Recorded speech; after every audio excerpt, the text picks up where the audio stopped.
GAC has been very aggressive this year. They're definitely making their presence felt, launching 4 new models within a span of a couple of months. The Emkoo is one of my favorite cars of the year. The Zoom looks very promising. And this right here, I think, looks pretty cool. I think this looks cool. This is the Emkoo. Is it worth your money? Let's find out.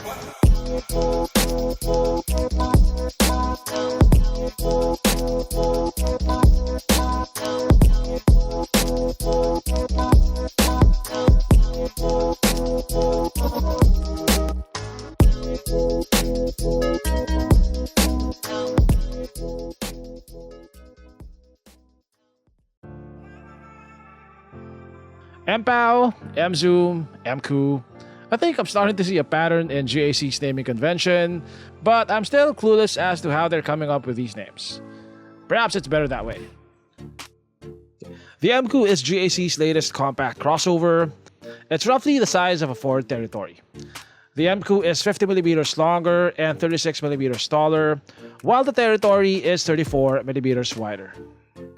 GAC first unveiled the Emkoo at this year's Manila International Auto Show, and it definitely drew a lot of attention with its unorthodox styling. When it was first announced, it was priced a lot higher, but GAC quickly lowered the price to a more competitive level. I think GAC's design has leveled up quite a lot recently. I think the Emkoo is one of the more striking-looking crossovers in its segment. It is right up there with the Jetour dashing. It looks like it was designed with a straight edge of a ruler. There are no soft lines here. Everything is a straight line or a very sharp angle.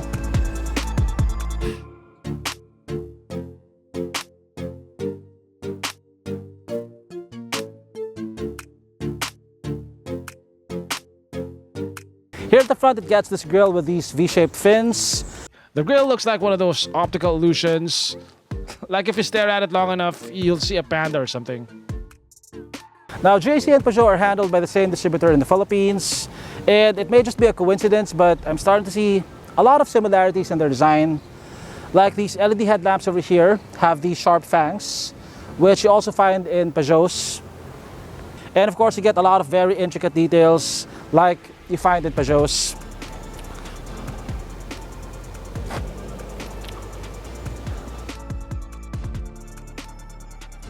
You won't find a single featureless panel on the car.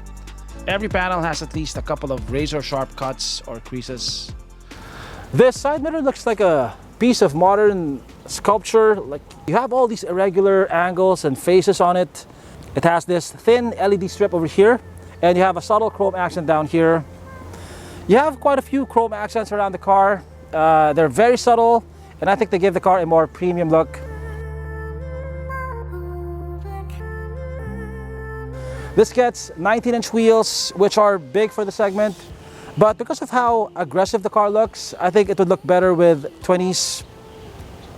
The wheels are wrapped in 235 55 series GT Comfort tires. Like most crossovers, you get these flat black fender moldings on the bottom part of the car.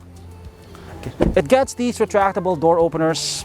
They add quite a bit to the wow factor of the car, and they also make the sides of the car look really flush when they're retracted, which helps with the car's aesthetics as well as aerodynamics.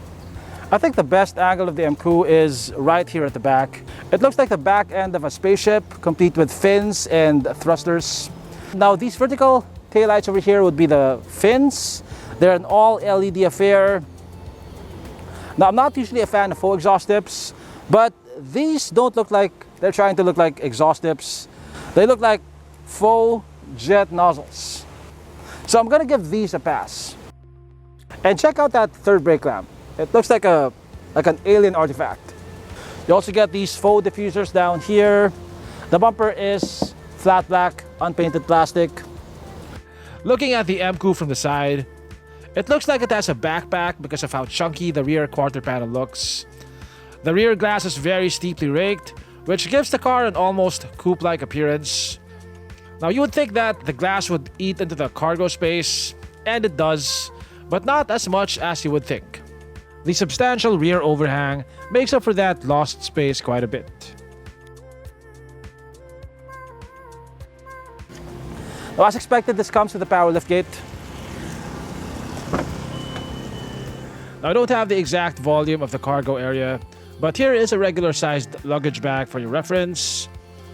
Now, you can load more than a few of these and still have plenty of space to spare.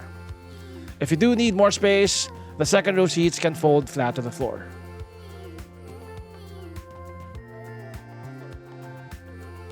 Under the hood of the Emkoo is the same engine that powers the Empow.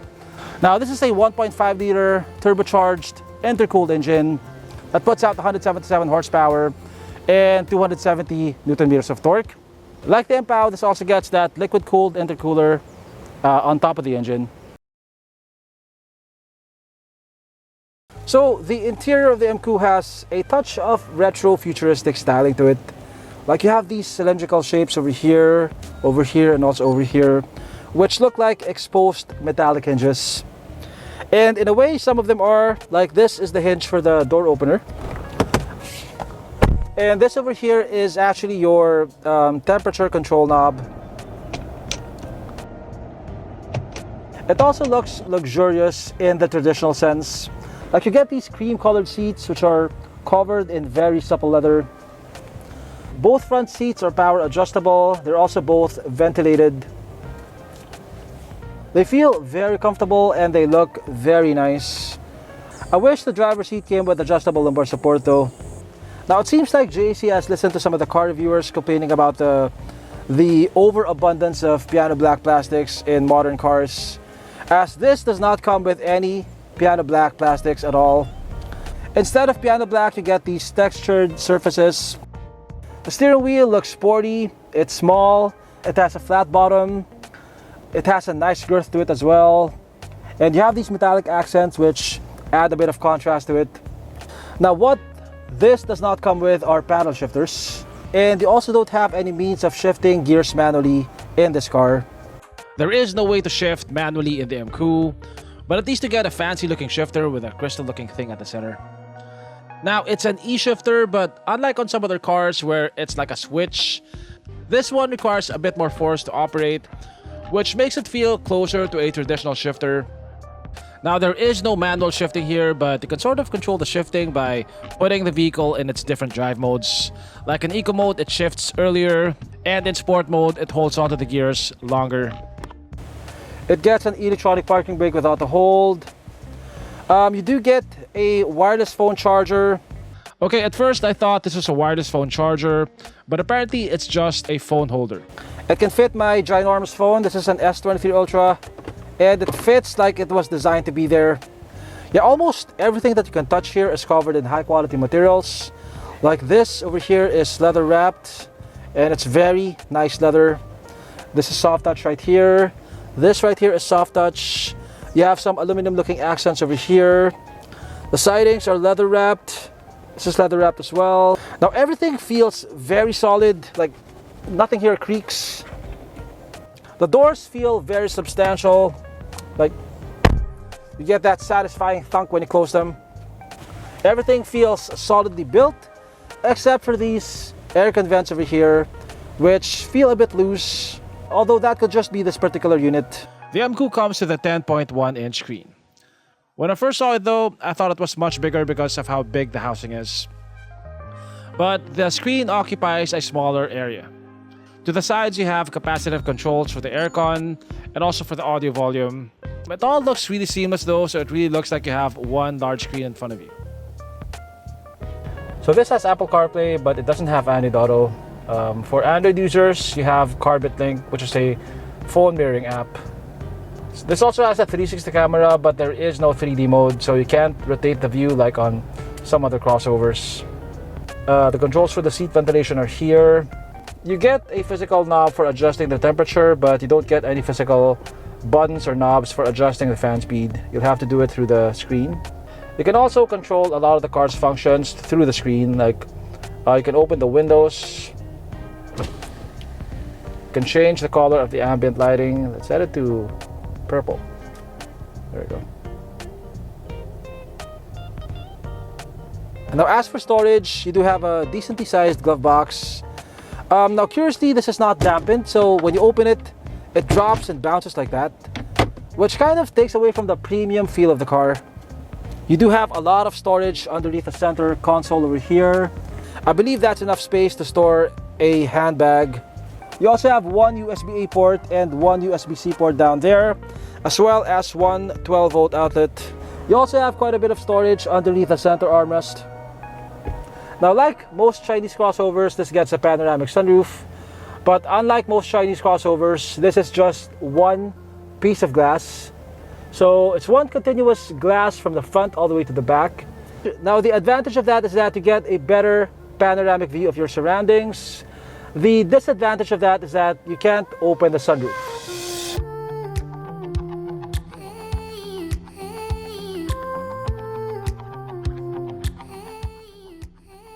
So here at the back, space is very good. I have about 7 inches of knee room. The flooring is completely flat, so the third passenger should feel just as comfortable as the other two. The seats are very comfortable. They have good thigh support. Headroom is pretty good.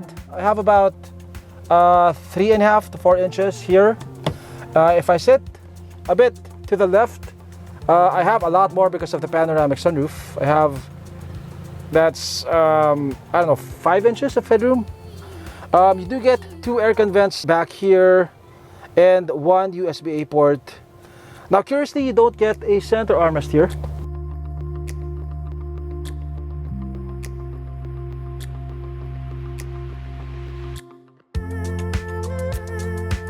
The Emkoo comes with all the necessary ADAS features required to attain Level 2 autonomous driving. It has adaptive cruise control with low-speed follow. It has lane keep assist, autonomous emergency braking, traffic sign recognition. I think next to Subaru's EyeSight 4, this has one of the best ADAS systems in the market. And since this is a Jaywalker review, I'm not just going to show you the features on the screen. I'm actually going to demonstrate these features on video. So right now I have adaptive cruise turned on, and I have lane keep assist turned on. And as you can see, my feet are not doing anything, and my hands are also not doing anything. Although I'm just here ready to intervene if I have to. Now, like most cars, adaptive cruise is very reliable, but lane keep assist is something that you still have to very cautious about, because it relies on the lines on the road, and sometimes it gets confused when the lines are not that clear. I find that the adaptive cruise of the Emkoo has a pretty wide field of view. Even if the car in front of you turns sharply, it manages to still lock onto it. The best lane keep assist system that I've tried is Subaru's EyeSight 4, and this would come in second place. It's pretty good at following the lines on the road. As you can see, it's getting almost no input from me. I mean, my feet are not doing anything, my hands are not doing anything, and it keeps to its lane even on pretty sharp turns. So far, it's doing a very good job at this. Look at that. That's a relatively sharp turn. And we're right at the center of our lane. We're not bouncing left and right like on some other lane keep assist systems. This car is pretty slow in front of us. Check this out. This is a pretty sharp turn. See? Now that is impressive. Okay, is it gonna leave my lane? No, it's... Wow.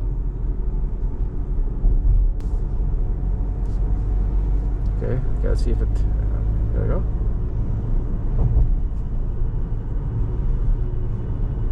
Okay, I'm just gonna... That is impressive, dude. That is impressive.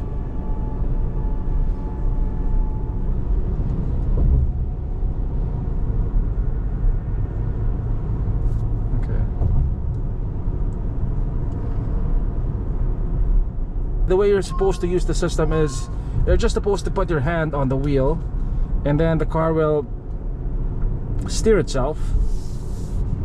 But I'm just doing this for demonstration purposes. So basically, it tries to keep you within your lane. It automatically steers the car. And if you try to change lanes without using your turn signal, it resists your input. Like if I try to change to this lane, I will feel a bit of resistance on the steering wheel. But if I use my turn signal, there will be no resistance, like so.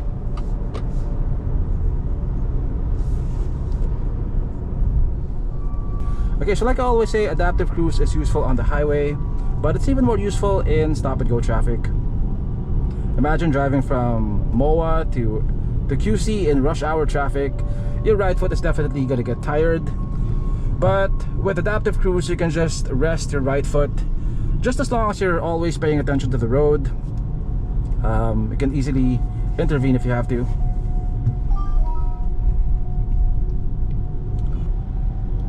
Okay, we're coming to a complete stop, and I'm not stepping on the brakes. As you can see, this is my foot, and I'm not stepping on the brakes.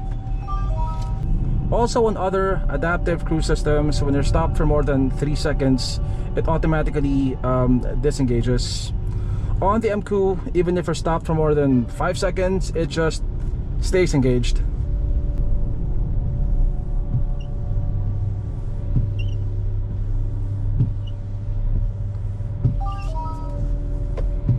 Okay, so we're at a complete stop. 1, 2, 3, 4, 5, 6, 7, 8, 9, 10, 11, 12, 13, 14, 15, 16, 17, 18, 19. See, 19 seconds, and it's still engaged. On other adaptive cruise systems, it'll automatically just turn off once you're stopped for more than 3 seconds. The GAC Emkoo has the same engine as the GAC Emkoo, which is currently the quickest sedan under 2.2 million pesos. The Emkoo can do 0 to 100 in 6.9 seconds. The Emkoo is bigger and heavier, so it's not going to be as quick, but I was still able to do 0 to 100 in 8.5 seconds, which would make it one of the quickest in its class. It feels responsive to throttle input when you're in motion. In stop-and-go traffic, there's still a bit of that initial lag, especially when you're going uphill. But maybe I've adapted to it because I don't notice it as often anymore. I've been driving a lot of cars with DCT transmissions lately. Now, noise insulation is pretty good in the city. At highway speeds, there is a bit of wind noise that could be heard from the A-pillar, but nothing that's too annoying. The car handles pretty good for its size. It stays pretty flat in the corners. But the suspension is still soft enough to make the ride feel plush. Overall, it's a very good balance of handling and comfort. As for the fuel economy, I got about 9 kpl in the city and about 14 kpl on the highway, which are not amazing numbers, but not bad for its size and power. The fuel tank though is quite big at 55 liters, so you'll be making fewer trips to the gas station. I drove it for more than a week, and I still had half a tank left when I returned it. Usually after a week of shooting, I'm left with 2 to 3 bars of fuel. When GAC launched the Emkoo at MIAS, it was priced at 1.4 to 1.55 million pesos, which I thought was a bit steep considering that it's almost the same price as the formidable Ford Territory. Now they brought the price down quite a lot. The base model now sells for 1.29 million pesos, and the top spec model sells for 1.49 million pesos. That's a price difference of 200,000 pesos between the top of the line and the base model. And for that price difference, you get a 360 camera, a panoramic sunroof, a power adjustable passenger seat, bigger and better looking 19-inch wheels. The top spec model also gets this tan interior. I think the base model is the sweet spot in this lineup, as it's one of the more affordable crossovers of the size that comes with ADAS, and it also has the same engine and mechanicals. The top spec model is still priced too close to the top spec Territory, but I think it offers a bit more visual flair. If you do like the look of the Emkoo and you absolutely must have a panoramic sunroof and a 360 camera, then by all means go for this top spec model. Anyway, whichever variant of the Emkoo you get one of the most outrageously styled crossovers in the market. And it's also fun to drive. And if, like me, those things are high on your list of priorities, then I think you'll like the Emkoo.